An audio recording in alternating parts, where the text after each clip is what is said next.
Welcome to A Cult of Personality, esoteric podcast extraordinaire. I'm Greg Kaminsky, and your co-host is Billy Hepper. Now, in episode number 219, we're joined by author Brian George to discuss his recent book, Masks of Origin, Regression in the Service of Omnipotence. Brian and his work are not the sort typically featured on this podcast, but I think you'll find that the intention and exploration of his writing goes towards the results of esoteric practice and the consideration of all the huge questions that define the meaning of our existence. This conversation is not unlike Brian's writing in that our pace is easy, our course is not linear, and through it, insights that are both wonderful and a bit surprising reveal themselves. If you appreciate humanity's struggle to know and find new ways of knowing, you'll enjoy this conversation. Give Brian some love and pick up his book if you enjoyed this interview. The Cult of Personality podcast is made possible by you, the listeners, and by the subscribers to chamberofreflection.com, our membership website, which aids us in the cause of informed, authentic, and accessible interviews about Western esotericism. Thank you again. Because of your support, we're able to bring you recordings of this caliber and many more to come. The intro music is Awakening by Paul Avgerinos, and the outro music is Hidden by Miles Cochran. Howdy, Brian. Can you see me okay? Yeah. How you doing? I'm not very used to Zoom, so I was hoping I wouldn't get it totally screwed up. No, it's all good. How's everything been? Kind of a strange month, just recovering from a cold that came and went very unpredictably since the beginning of November, but feeling pretty good today. Good.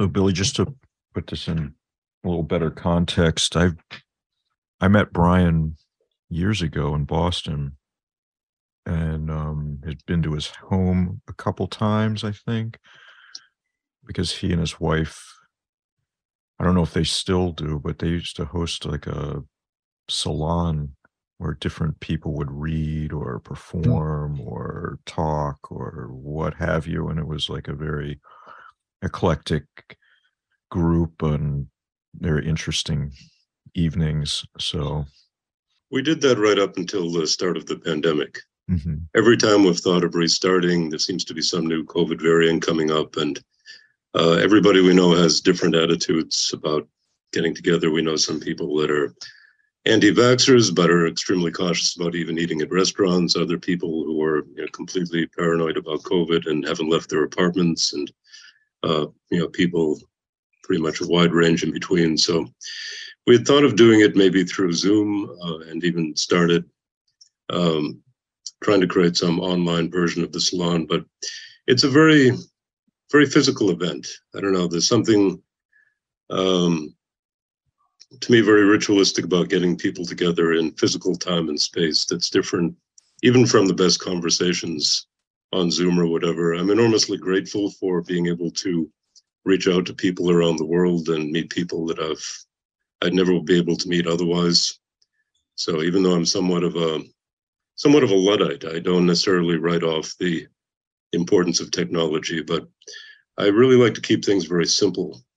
And this current version of the salon that we've been doing up until the pandemic, I think started around 2011. We have been doing kind of a revolving salon with friends for about 10 years before that, where we'd each take turns hosting something in our house and invite a few more people outside of the immediate friend group. Then I can't remember, did I meet you through Evolver Boston? That's a really good question. I know you had done a lecture or two. It must have been. Did you know Joe Moore? Is that his name? Okay. Yeah, he was the leader of Evolver Boston for about a year and a half. Yeah, so that must have been the way we met. Yeah, I'd never really wanted to be in the first position. Way back when Evolver started around 2008, I think, Daniel Pinchbeck had invited me to lead the Boston group, but I knew that I would burn out if I had tried to do it. which happened to pretty much everybody who tried to assume that role, including Joe. I'm very hesitant to be a part of anything that where I don't feel like I'm really moving with the current. I don't want to try to force something into being. I really want to kind of be like a catalyst, an enabler, a vehicle.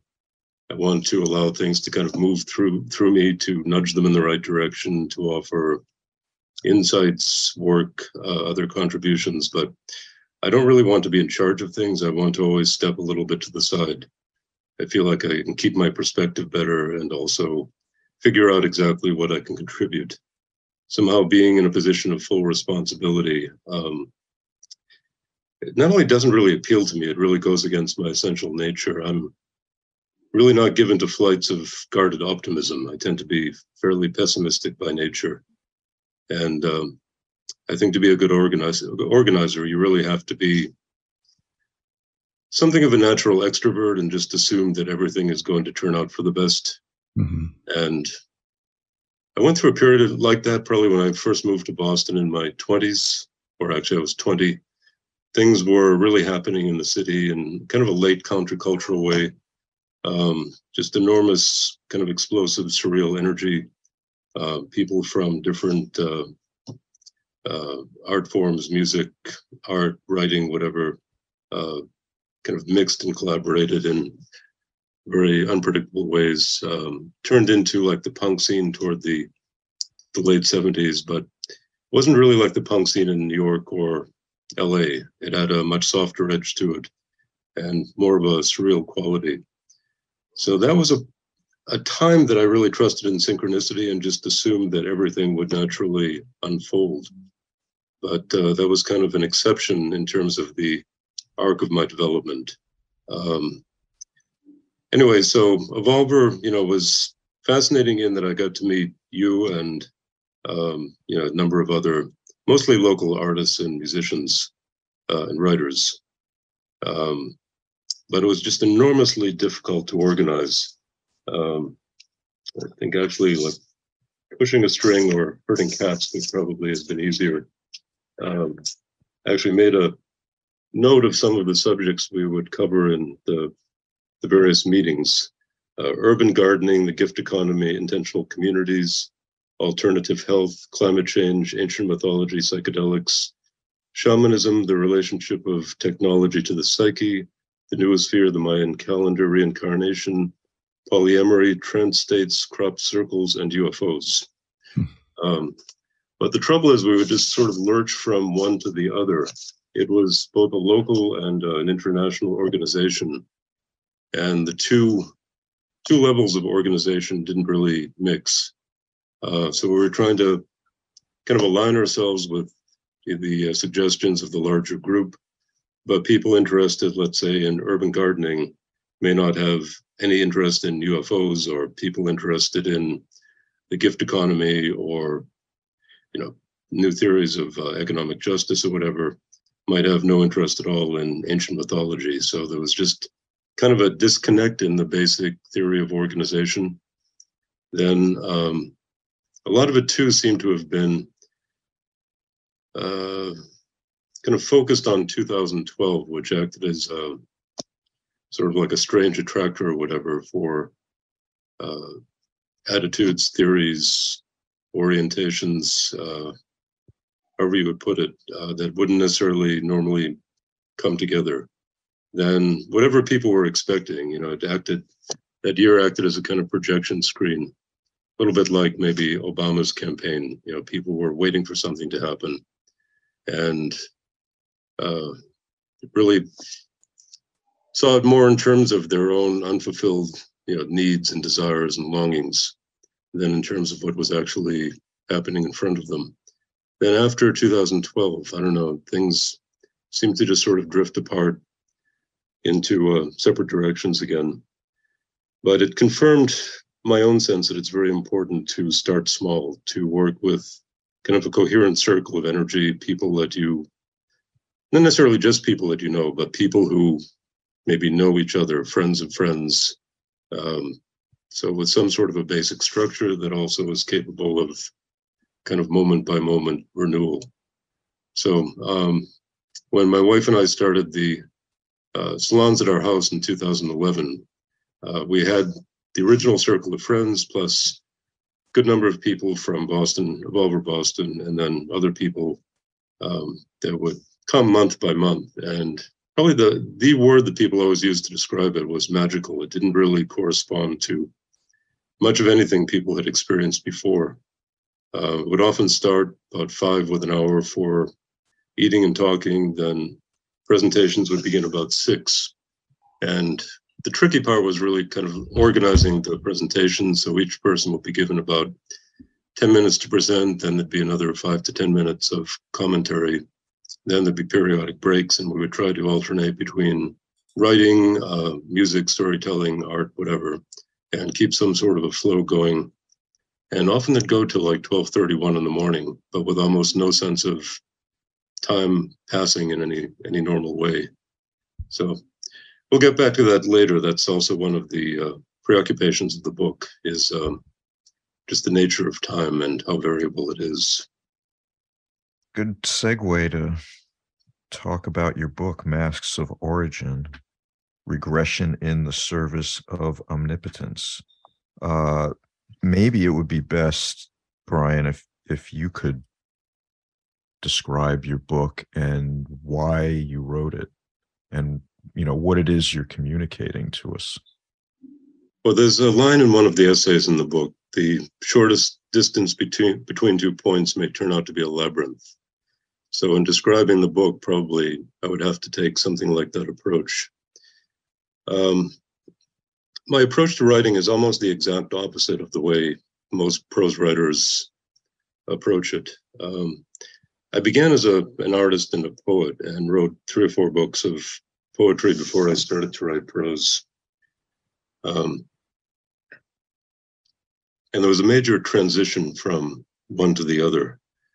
So just as a kind of a simple description, I would say Masks of Origin is an exploration of key spiritual and creative turning points, experienced partly from the inside out, from the perspective of person from a particular time and culture, and then also viewed from the outside in, from the viewpoint of some larger, more expansive aspect of the self. I often think in terms of the ancient Greek idea of the persona and daemon, but I'm also a little bit involved in leukemy. My wife is a leukemy priestess, and I've received some sort of surface level initiation. She's gone much further. But in leukemy, or the Yoruba tradition, there's also a concept of the ori and the apori, like the personal head and the primordial presence, which corresponds to, say, Zoroastrian tradition with, I think it's the Uravan and Parvati. And then you have other concepts in Kabbalah, let's say, of 3 souls, and then in ancient Egypt of 9 souls. So my concern in the book is how to put the perspectives together, partly on a theoretical level, but also from a direct experiential level. So it's part of a much larger attempt to kind of integrate the personal and the archetypal. People often ask the reference to omnipotence, and that's a title that just sort of came to me. It's not really something that's easily explainable, but probably going back to the early 80s, I had a sense that I was somehow indestructibly connected to some primordial whole. I was very interested in Parmenides when I was younger, but I couldn't really quite decipher some of his phrasing in terms of, I think it's something like there's only one way that it is, and it's impossible for it not to be. But by that, he seems to wipe out the distinction between existence and non-existence. Like what is whatever can be imagined, but that can be virtually anything beyond the normal realm of reason. So on the one hand, I felt, this sense of primordial connection, but on the other, a sense of exile or, brokenness that began at a pretty early age. So jumping around. There are multiple origins of the book, I think. Rather than coming up with a theme or a thesis and trying to illustrate or prove that, which would be the kind of the normal approach.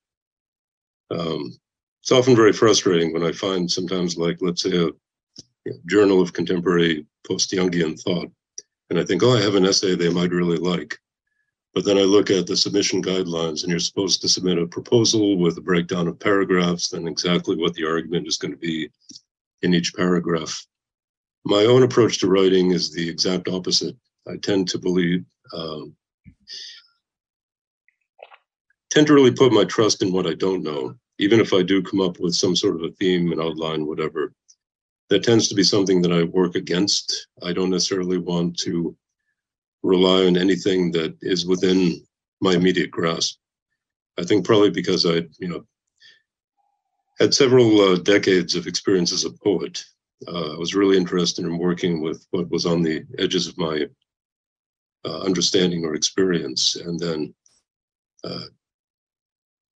when I began to write prose, I tried to bring that same sense of edginess to the prose writing. So I think one place to begin would be when I actually started to write prose, not necessarily with this book, but with probably the first piece in the book. Not the first piece sequentially, but the first piece that's in the book that I wrote, which would be began as a eulogy to my father when he died in 1998. So it's a very complex relationship. We had finally gotten to know each other probably about for the 10 years before his death. And then I had talked to him on, I think it was New Year's Day in 98. And then the next day he was dead, killed by his doctors who had given him 3 medications that should never have been taken together. So he was there one day, then gone the next. And just, it was a really, it was not just upsetting, it was very disorienting. Just the idea that something could be completely present and then just yanked away. So, I mean, that's one aspect of time that, things are pretty much irreversible.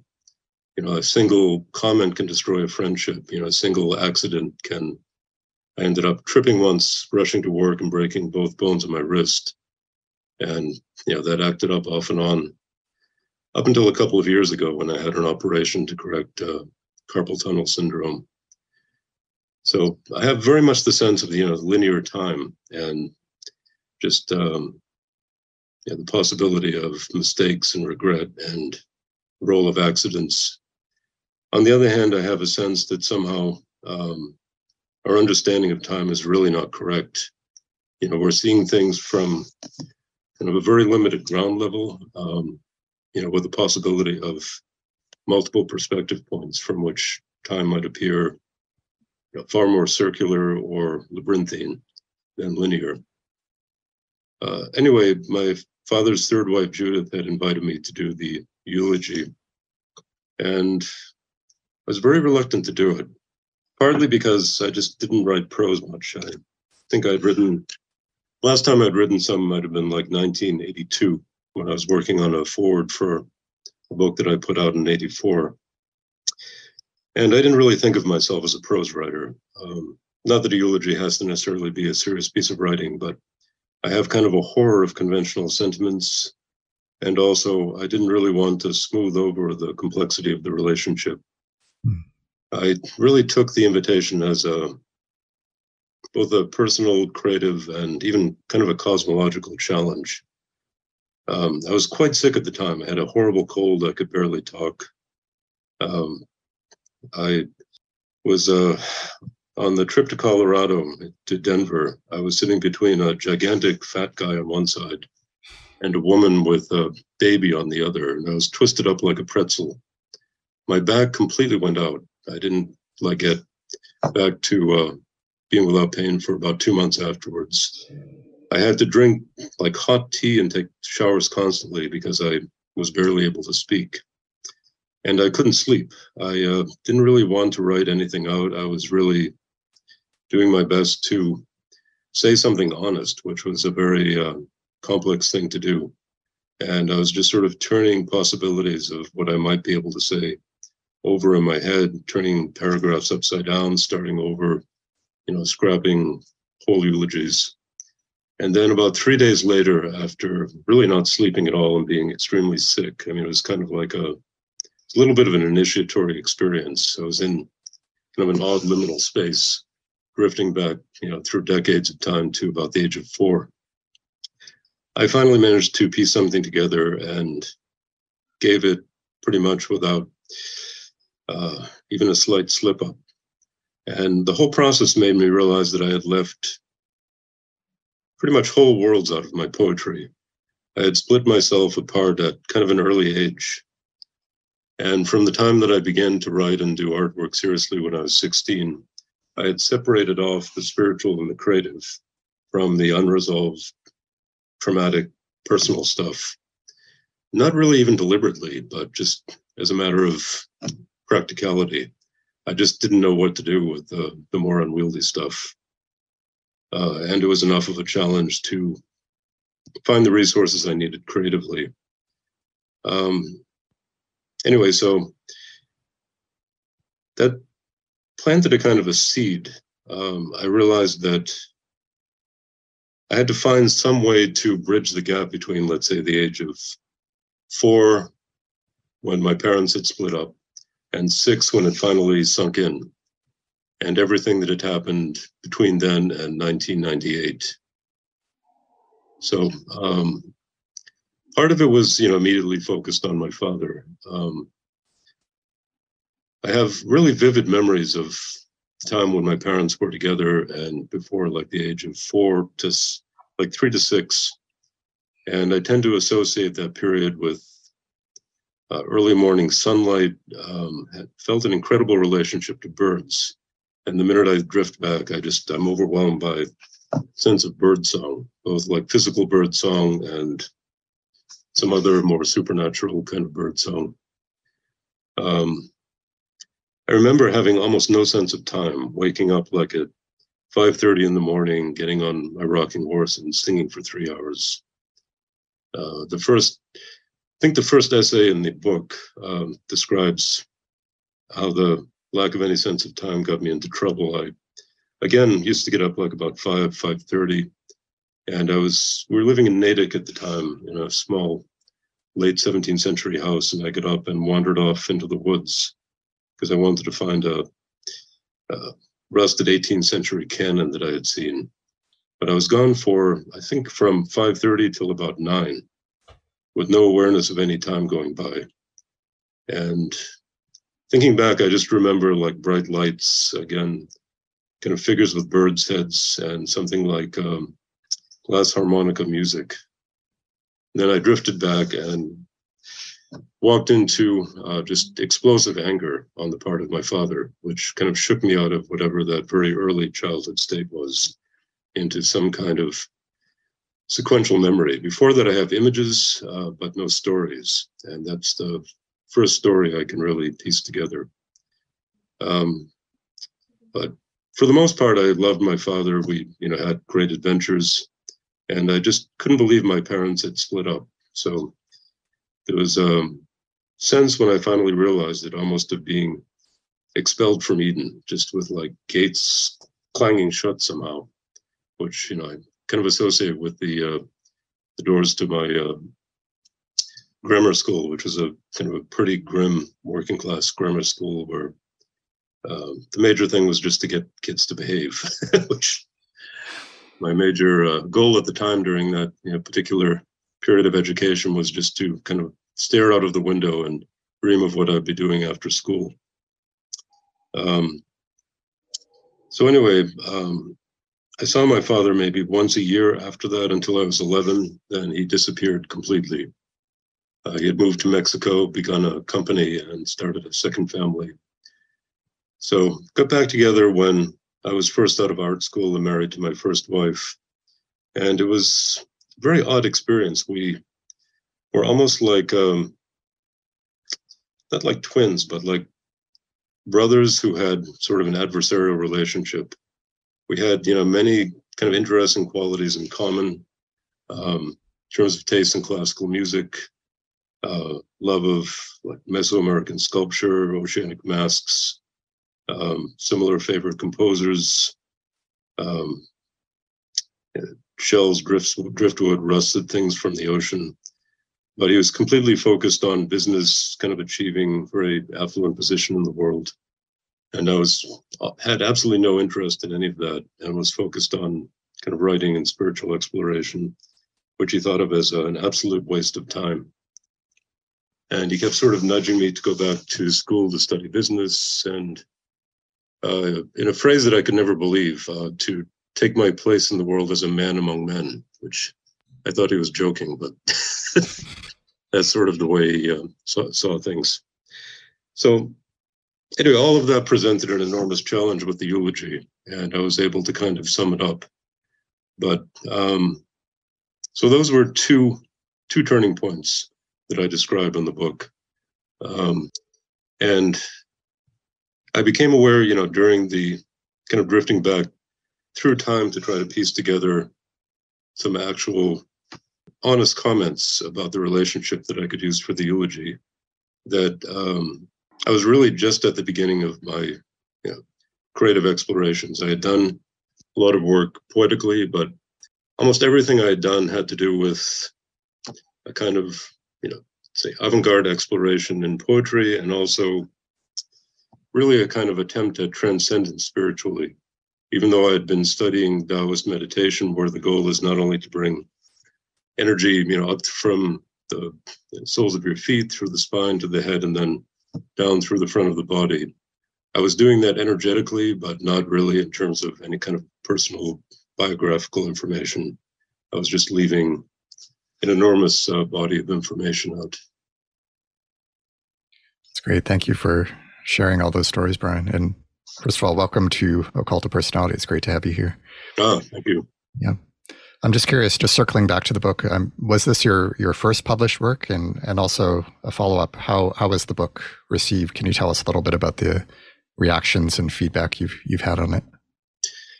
It is, well, it's, I put out a book, Ex Revenge of the Autogenes, kind of a book of Gnostic prose poems back in '84. 60 copies that were snatched up by friends. So that was technically, I guess, the first book I published, but I had put that just kind of almost like in an alternate dimension up until this past spring. But this is the first book published by a publisher. And we'll be doing, this is Untimely Books, which is the imprint connected with metapsychosis and Cosmos Co-op. Metapsychosis is the idea of psyche to psyche communication, and Cosmos Co-op is sort of a loose network of people kind of on the edges of contemporary philosophy, spirituality, art, literature. We're concerned with finding some mode of communication that goes to a deep intuitive level beyond just the communication of ideas, which is pretty much the perfect kind of a group and publishing company for me. So the book came out about a month ago, but as I mentioned, I've been pretty much wrestling with a cold off and on since then. Reception has been excellent in terms of the new people that have read it, people that have had some familiarity with it before. Once people get the work, they tend to be extremely enthusiastic and even see the work as being catalytic or life-changing in some way in terms of opening up new, both spiritual and verbal possibilities. But people really break down, I think, into three groups. Some people, unfortunately, the editors of many journals don't tend to get it at all. The work doesn't really fit into any normal category, which is one reason that I haven't published until now. Most publishers these days really want a book that exists in relation to the current market. It has to be a book on astrology, Buddhism, cookbooks by the stars, whatever it happens to be, something that they know has sold and is likely to sell, beyond a certain number of copies. Right. Then, anyway, that's one probably pretty large group of people. Then there's people in the middle that seem to be, intrigued by the work, but comment I often got, particularly when I first started publishing in Reality Sandwich, where I published about 24 essays between 2007 and 2013, which is kind of like my major breakthrough as a prose writer in terms of connecting with an audience. Things would often generate anywhere from like 30 to 150 comments, but the kind of recurring negative comment I got is, why can't you say things more simply or directly? Why do you have to be always presenting us with kind of puzzles and disjunctions? So one of the challenges of this book and other recent revisions, I've finished 6 books now over the past 3 years that are pretty much done. Challenge has been to make things both much more lucid and, rigorously argued at the same time that I'm also making them more expansive and adventurous. So I never really revise in one direction. Anyway, that tends to be the middle group of people who would just like things to be more linear. Then for people who really are excited about the work, there seems to be a kind of a breakthrough moment. They may have actually been in that middle group, but then for people who finally get the work, there's a kind of aha moment where a lot of things that seem to be obstructions become, things suddenly fit together. There's just like an aha moment and then kind of a leap to a larger perspective. Thank you. That must make it all worthwhile when you find that niche group of people that just gets it right away. It's an amazing experience. Yeah, my goal is really not to be even widely known, just to find the people that are meant to read the work. Yeah. So, Brian, I guess I'm curious, following up from what you said just now, what do you think it is that allows for some people to sort of really grok what you are trying to say, and others seem to miss the point entirely, or maybe they enjoy the sort of overall thrust of what you're doing, but can't actually appreciate the specific work, as you put it, you're writing, and what you're expressing sort of misses the mark for them on some level. And I'm just curious, like, what is it that's happening there, if you know? Because I feel like that's pretty intriguing, and as a reader of your book, that's like, I feel like that's like the pivot point for me. I think, that can be approached on a couple of different levels. On the one hand, there's just the level of communication of information. People are used to, particularly these days, reading things online, quickly scanning for information, not really reading at the speed that you would read something out loud. So I think there's a physical aspect to my work. I really kind of grew up engaging with writers on a very tactile level. For example, when I first read Rimbaud, Season in Hell and Illuminations, I think I probably reread the book over the first 2 years, maybe, 30, 40 times. Same thing with Rilke's Duino Elegies and Sonnets to Orpheus. Same thing with Nietzsche. So for me, writing is a very physical experience. I wanted to create a book, for example, to be held in the hand. And I often tell people that my goal is not to be read so much as to be reread.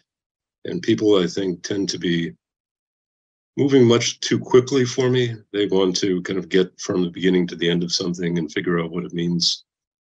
Whereas my whole method of understanding, both the way I read and write, is to go deeper and deeper into something, to slow things down to almost an unimaginable slowness. Like, for example, when I started junior year of high school, I had gone from a pretty horrific parochial school to an excellent school on the other side of Worcester, much more affluent side. So I'd gone from reading Joyce Kilmer's Trees sophomore year to reading Eliot's The Wasteland junior year. But it was a complete shock. I mean, I was really excited. I was surrounded by people who had good teachers from kindergarten on, who, could write perfect college essays when I could barely struggle to put one together. So, I really began to treat many poets, let's say, as people who were presenting me with koans, things I really couldn't understand, but had to change myself in some way to even begin to enter into or grapple with. So I would just reread things out loud, usually to myself, over and over, till I managed to kind of assume the voice and the visionscape of the writer. And I guess that's kind of what I not necessarily expect, but hope to get from readers, that they'll actually spend the time they need to be able to move at the deeper rhythms of the book, which are also designed in a very incantory way to lead them into deeper spaces. So that's one level. I'm not necessarily a communicator of, easy to grasp information. And I throw in certain disjunctions and roadblocks just as a part of the style. Not necessarily to be confusing, but really just to, almost like a speed bump in a road, to slow people down and get them to kind of back up a bit. There's a deeper level, though, or a different level, where I think people are actually, whatever reason, a little bit afraid of, I'm not sure if it's the writing or the cosmology behind it. I had one very odd experience way back in, I think it was 87. I was working at a place where the director of public relations, was a very intelligent woman, and we had a number of discussions about my writing, and she seemed to be sort of intrigued and had been asking me for a couple of months, if you have a chance, maybe you could print out a few things and show them to me. I was somewhat hesitant just because I don't fit into corporate situations very well and tend to be, not necessarily even guarded, but just aware of the separation between worlds. I have kind of like a different persona for each, and necessarily each person, but at least each group of people that I'm encountering. So I held off for a while. I finally said, oh, well, she's going to be leaving in a week or two anyway. Why don't I, print out about 40 or 60 pages of new writing to give to her? And she was absolutely terrified. She actually went to the head of the company and complained that I might be some sort of a psychotic, and actually hired a bodyguard to accompany her around the site until she left about a week and a half later. I was doing things like explorations of Mayan mythology and sort of archetypal incantations, which to me didn't seem particularly scary, but anyway, they represented a kind of world space that she was completely unfamiliar with. And she, sort of like in horror movies, you almost never see any mention of the supernatural without it somehow either quickly or slowly being associated with some sort of horror. Often things will appear to be sort of mysterious and wonderful, kind of like, let's say, the beginning of what is the series of movies about the Jurassic Park? People are kind of looking at the little Tyrannosauruses behind a fence or something and saying, oh, isn't that exciting and colorful? But then something goes haywire, and then what at first appear to be beautifully imaginative and exciting, somehow becomes horrific. And that seems to be the way often people approach the supernatural in this culture. It's something that may be intriguing at a distance, but it has to be approached with high suspicion. And then, I don't know, the kind of mystery and horror get mixed up in very peculiar ways. So I think that could be one thing that's happening with my writing too. There's like an awareness of, say, the transience of the culture, constant awareness of death, and awareness of the challenges posed by psychic depths, in a way that I'm extremely now comfortable with, because I've been kind of wrestling with certain things from an early age. But for people approaching them from the outside, there's a maybe a certain feeling of darkness associated with my work that I don't necessarily see myself at all. I see it as being pretty luminous, but it's a luminosity with a lot of challenges mixed in. Thank you. That's interesting. Brian, I would love if you could just expand a little bit more kind of on the overarching overview of your book, because it kind of unfolds in a very dreamlike way, which I appreciated, but there is definitely your personal story in there as well. Just curious what your approach was when you were sitting down and recording your memories and experiences. Were you working from journals or notes or? Well, it's an odd kind of a book. It's a mixture of, personal stories, some going back to early childhood, a lot of them going back to teen years when I really began to become aware of some sort of a calling. I had no way to define it at that moment. I don't think the word shaman was in use at that point. But I had the concept of something like that as becoming in some way like a messenger between worlds, a seer. I mean, those are very kind of grand terms. Greg, you have your book on Pico della Mirandola, who was a major influence when I was in senior in high school. I had a course called Cultural and Intellectual History of Europe with a very peculiar teacher, Sam Sleeper, who was kind of a frustrated college professor who ended up teaching in high school.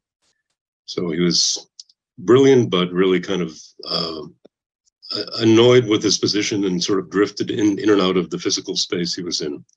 But I found him to be just a wonderfully challenging and mysterious figure, even though he was really kind of obnoxious. But anyway, he introduced me to Pico senior year, and it kind of crystallized to some extent what I'd been reaching for, groping for really on a personal level from the age of 16. I very kind of abruptly discovered that I could write. When I was growing up, my friends and I were pretty good students at a horrible school, but we spent virtually all of our free time outside, which I think probably was good for me in later life, that I began with some sense of being grounded in the physical world.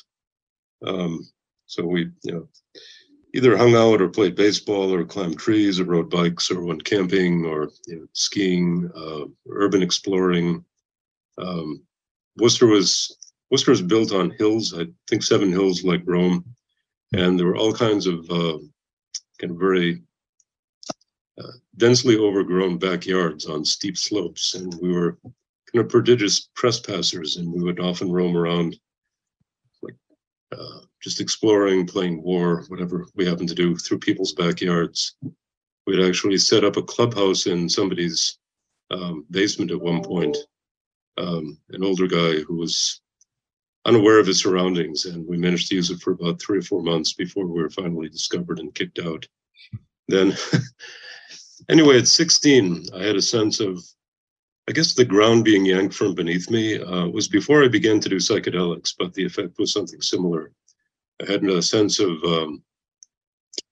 just somehow an abyss opening before me or underneath me, which was terrifying on the one hand, but I had a sense of like surging energy in terms of actual kind of spiritual energy, which was kind of painful and shocking, but also creative energy, which just swept me along. I remember bringing Mr. Sleeper a 16-page poem I had written one night. He found 2 lines that he liked that thought that I might show some promise as a writer. But again, I was so impressed with him, I took that as being kind of ultimatum to improve myself, and became much more seriously involved in reading and studying philosophy and psychology. But reading Pico gave me a sense of general outlines of what I might have had in mind in terms of becoming kind of a vehicle for higher energies or messenger between dimensions. So a lot of the book is kind of, or reasonable part of the book is set in those teen years from about 16 to, let's say, about 20, when I moved to Boston, when another shift took place. And I think in writing Massive Origin, that was one of the driving factors, kind of rediscovering or returning to kind of the source years of my creativity, when I began to think of myself as a writer, as a spiritual explorer. I had no idea what I was doing. I mean, that's the odd thing about it. I had grown up with so many bad teachers that I wasn't really looking to anyone else for any kind of external authority. And it was stage in Worcester too, where the counterculture was beginning to disintegrate and a certain element of paranoia had crept in. And there were a lot of like acid casualties who had joined religious cults, who would hang around on street corners with very attractive women to kind of lure you in. And I was extremely cautious about falling under anyone's influence. So I did have one teacher in high school who was both kind of a creative and spiritual guy, Sue Castigliano. But for the most part, I tended to fly by the seat of my pants. A World War II phrase, which apparently is quite accurate in terms of flying, that you're actually going by sensations that are not like visual or intellectual, something like purely physical and instinctive.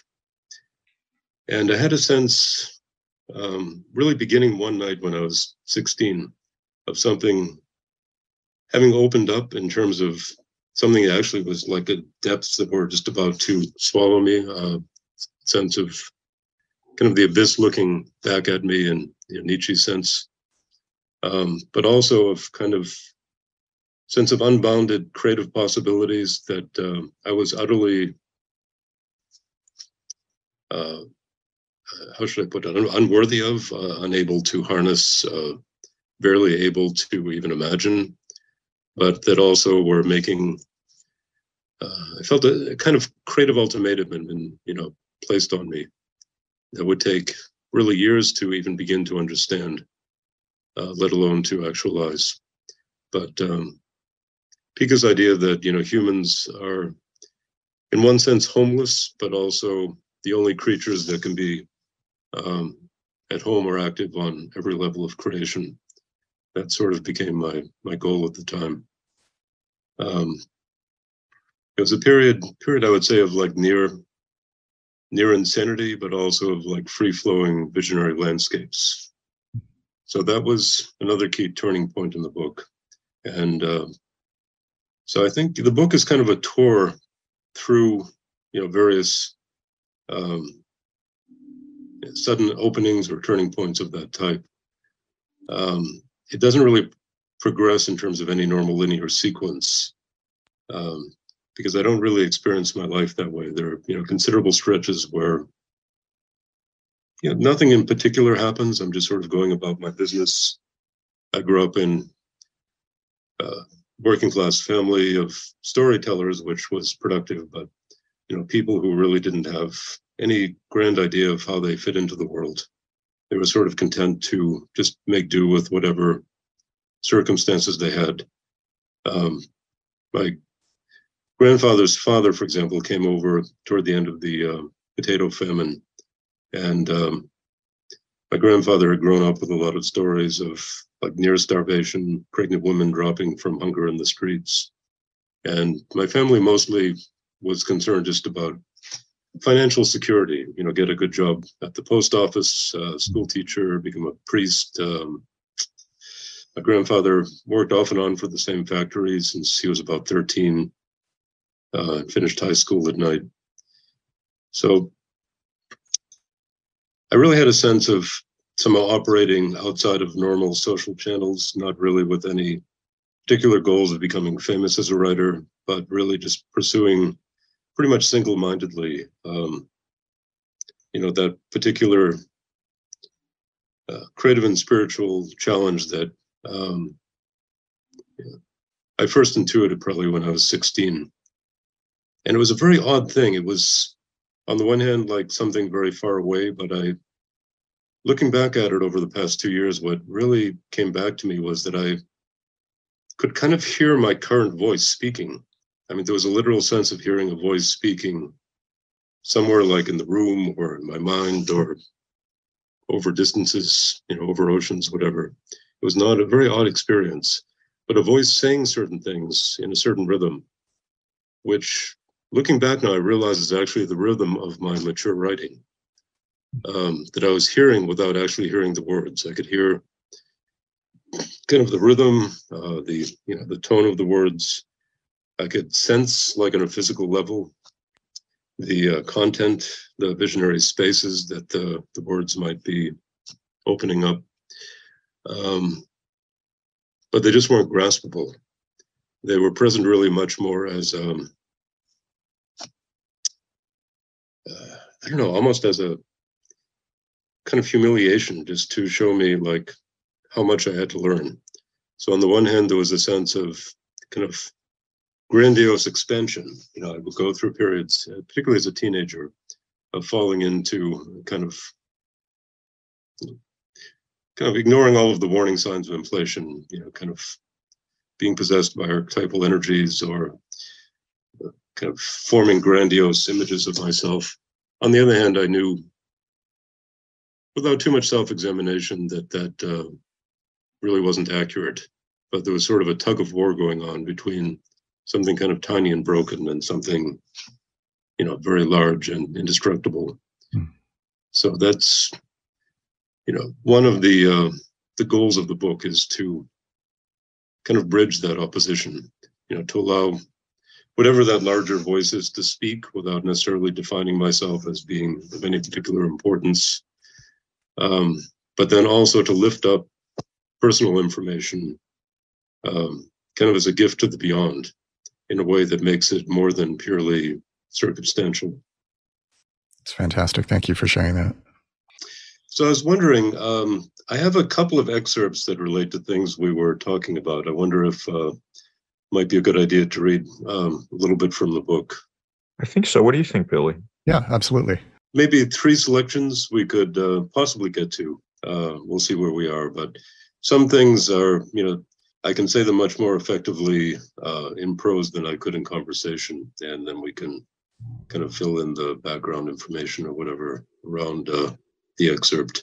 So I thought we could also move on to, I'd focused a little bit on kind of early spiritual and creative turning points. We can move on maybe to things a little bit later on. As I mentioned, my book really is not a regular memoir in any sense. There are big gaps in it. I kind of leap from, one significant moment to another. And it's not really a linear narrative at all.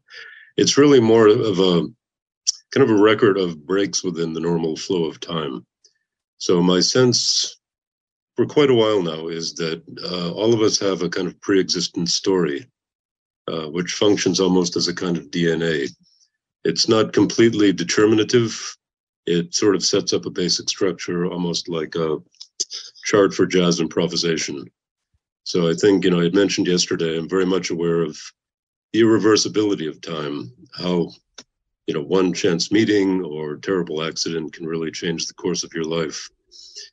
But there's another aspect to the flow where things also kind of happen when they're supposed to happen, even if that's not immediately apparent. There's certain key people that we're supposed to meet or experiences that we're supposed to have. So even if they happen in very unpredictable ways, somehow it's part of a pattern that becomes more apparent, I think, as you get older, and also from, perhaps perspectives of before birth, after death, or during other dimensional experiences. For example, I'm absolutely certain that I was meant to meet my wife, Denny.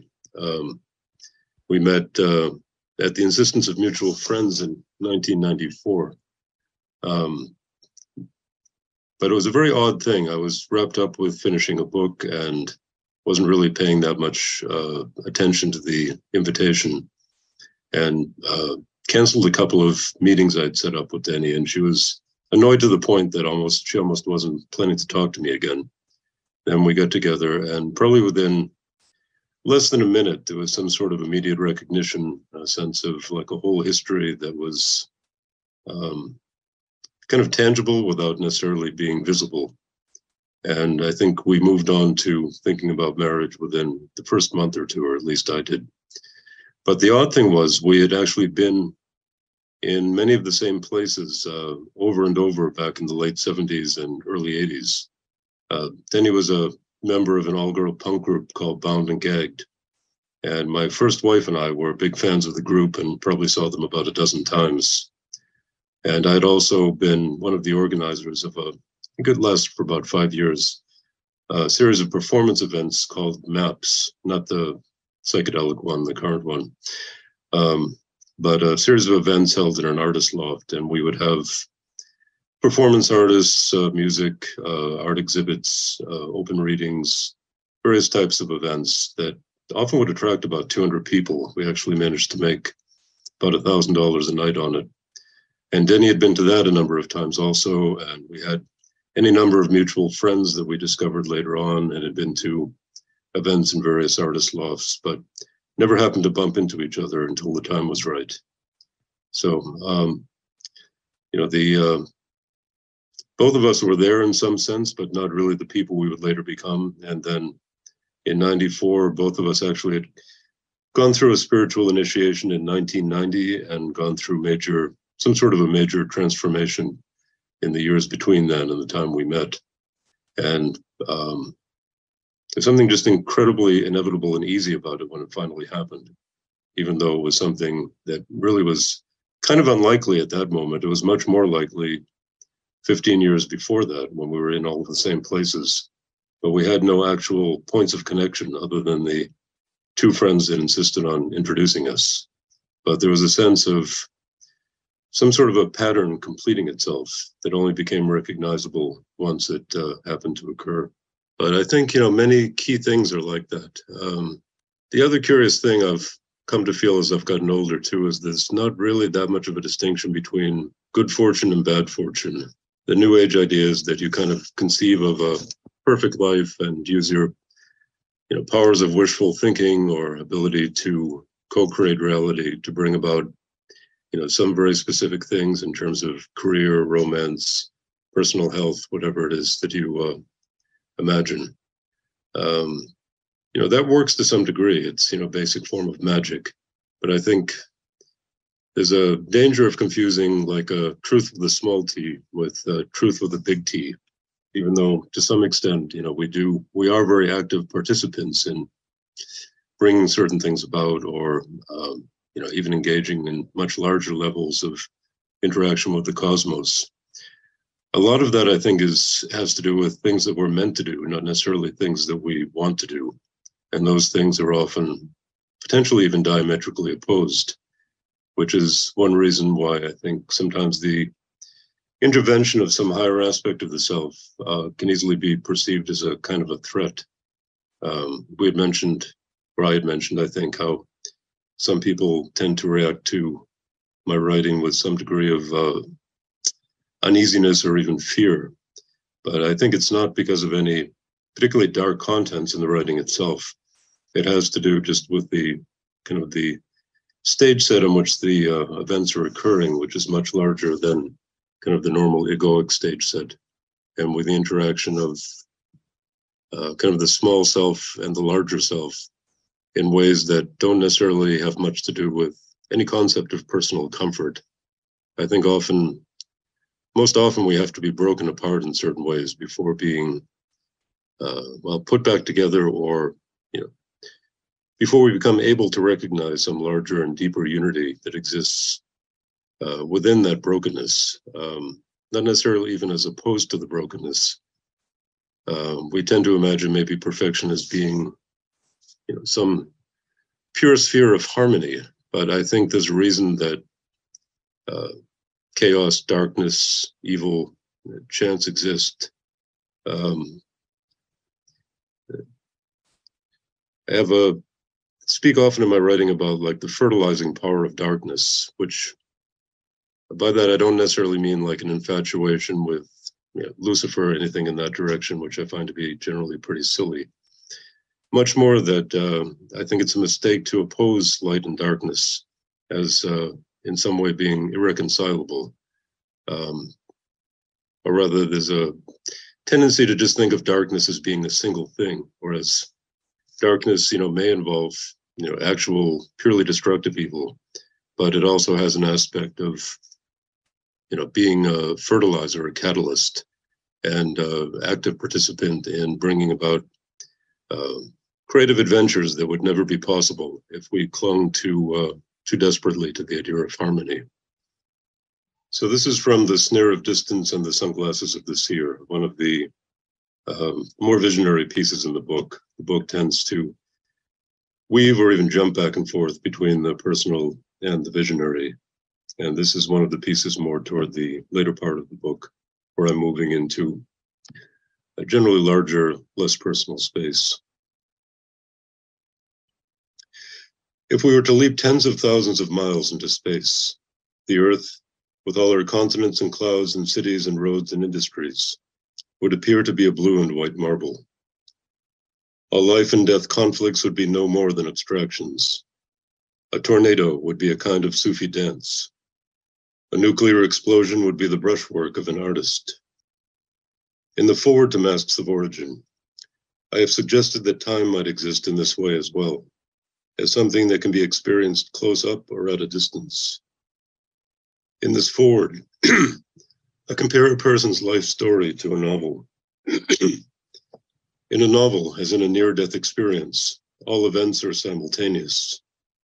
We could follow the story from one page to the next. We could also read from back to front, or we could open to a page at random. The novel is an object that can be weighed in the palm of one's hand. Like the Earth when viewed from tens of thousands of miles away, it exists as a self-contained volume. Viewed from the inside, the Earth is chaos, the fight for survival, human drama, many billions of overlapping choices every second. Viewed from the outside, there are the rhythmic variations of a shape. Viewed one way, time is measurable. Time is what is measured by a clock, as Einstein says.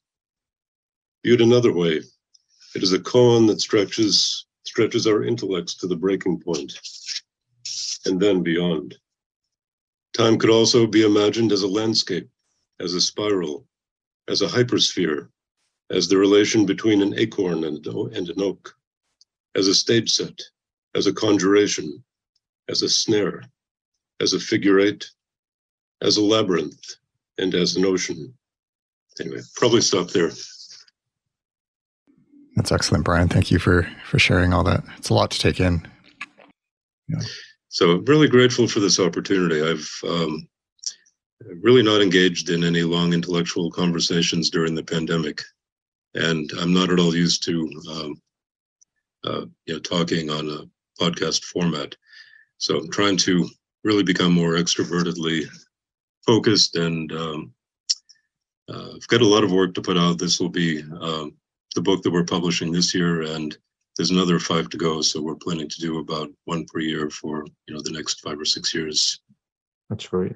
Well, good luck, and I'm glad you were able to get started with us. And I think I'm looking forward to some of your future talks or interviews or readings. Is there a place online that people can find your work or contact you or find out about what's coming up? There are three magazines and journals where I've been posting recently. So there's a Dark Mountain. I have a piece actually going up in about a week, a new piece, and there's maybe, I think, 5 or 6 on there. Some of the comments too, the dialogues are quite good. I've been posting quite a bit, about once a month or every 2 months, on Scene 4 International Magazine of Arts and Culture, and also on Metapsychosis, which is connected to Untimely Books, the company that's publishing Masks of Origin. So any of those, I don't know if we can post a link maybe. But there's a lot of work available if anybody wants to look into it. And I pretty much respond to every comment that people might want to put up. And if anybody wants to just reach out to contact me by email or whatever, I guess they can maybe go through you, or No, they won't be able to go through me, but yeah, probably just post a comment on one of the places. Yeah, I mean, they can comment on the podcast where the podcast is posted, for sure. Yeah. And if anybody is interested in any kind of a personal dialogue, I'm open to anybody who might want to reach out. Okay, wonderful. Absolutely. Thanks so much, Brian. Oh, thank you. And good luck with the book, and good luck with your future publications. Yeah, moving into a new stage of life. It's everything that I've been working on really since I was about 16 has finally come full circle, and to have achieved a kind of completion that I really didn't know that I was going to be able to reach. It's shocking to me to actually be able to, read whole stretches of my work without wanting to immediately cross things out and come up with other words or correct grammar. Yeah. Things have actually kind of come to rest. So it's an odd experience. Well, thanks so much. That's great. Thanks so much, Brian. In the Chamber of Reflection and at our Patreon, Billy and I continue the interview with Brian George, touching upon ultimate meaning, time, life, and much more. Join us for that compelling conversation. And I'd like to remind you that although you're able to listen to this podcast at no charge, it costs time and money to create. We ask you to support our efforts in the creation of future podcasts by joining the membership section at chamberofreflection.com or subscribing via Patreon at patreon.com/occultofpersonality. And please remember, we're in the midst of our Meditations on the Tarot Study Circle that is open to all Chamber of Reflection paid members. Later in February, we're meeting to discuss the Hanged Man, and you should join us. As always, if you're already supporting the show or have done so in the past, my heartfelt thanks, and I salute you.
Say